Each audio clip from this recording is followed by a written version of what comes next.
The Holy Spirit fell on all who heard the word.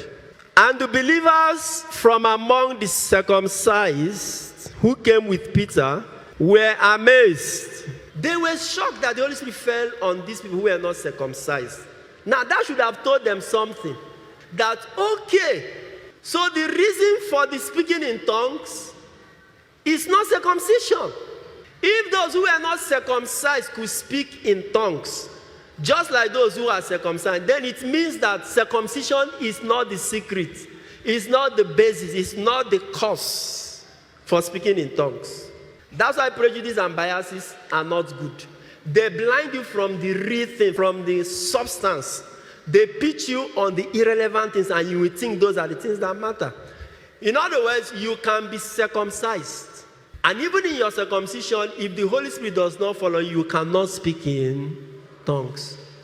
Then another person who is not circumcised may not be circumcised. And if the Holy Spirit decides to fall on the person, what will happen? The person will do what? Speak in tongues. So what is the power behind speaking in tongues? What is the cause of speaking in tongues? Who is the cause of speaking in tongues? The Holy Spirit. So focus on the real cause. Focus on the main thing. Don't pursue accidents. Follow the substance. The substance here is the Holy Spirit. Once it comes upon you, whether you are circumcised or not, you will speak in tongues, you will manifest His presence. So your biases will make you not to see. Your biases will make you not to see the real causes of things. And then you'll be derailed. Focus on the real cause. You can go and learn how to speak Hausa, eat Hausa food, wear Hausa clothes, put Hausa perfume, and you will still not be able to know how to make suya and kilishi. You can go and learn Igbo, speak Igbo, eat Igbo food, wear Igbo chieftaincy cap, even receive titles of Igbo land. You may still not be able to succeed in the Igbo apprenticeship system that makes one from an apprentice to what? To a successful business owner. In other words, if the Hausa man is good in making suya and kilishi, it is not because he's an Hausa man. It is not his tribe that is the cause. There is an art, A-R-T.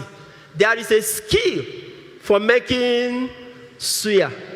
If you don't learn that skill, and you are busy learning how to speak Hausa or how to wear danshiki, even with all of those, you will still not be able to do what?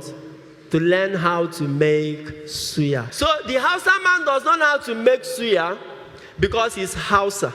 I am using our common biases and stereotypes.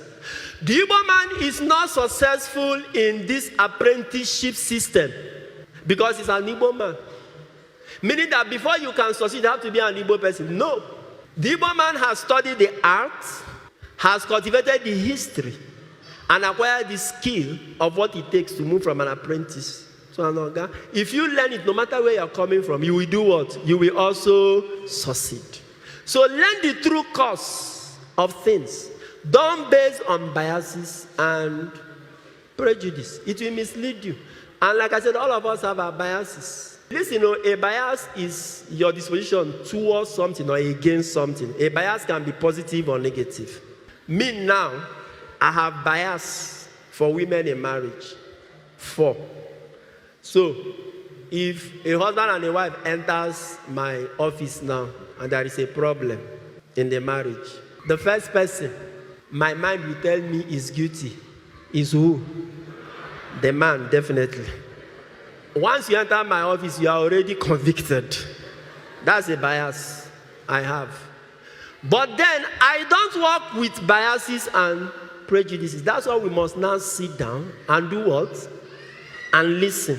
So because ordinarily it is the women that will come to you calling you. You know, when a woman calls you as a priest, Father, he has killed me, and they make all those things. The first thing that will come to your mind, you just picture the husband as assistant devil. Until you now say, of course with experience from what you have taught, Madam, okay, no problem. I don't judge marriage cases by one person. You must come with your husband. Some women will even tell you, no, Father, please, don't even tell him that I told you. I said, then how will I tell him I got to know? He said, no, Father, tell him you saw vision. I know they see marriage vision. both of you must come and sit down. You must repeat before him everything you have told me. He too will have his own side of the story.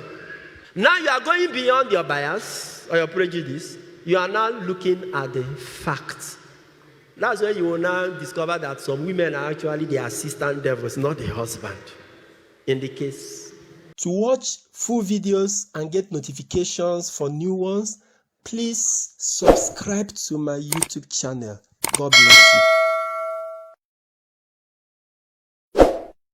Sign up with the largest community of Catholics online. Make new friends, chat, post pictures and videos, make and receive audios and video calls, interact with lots of priests and religions. Download the app from Google Play Store.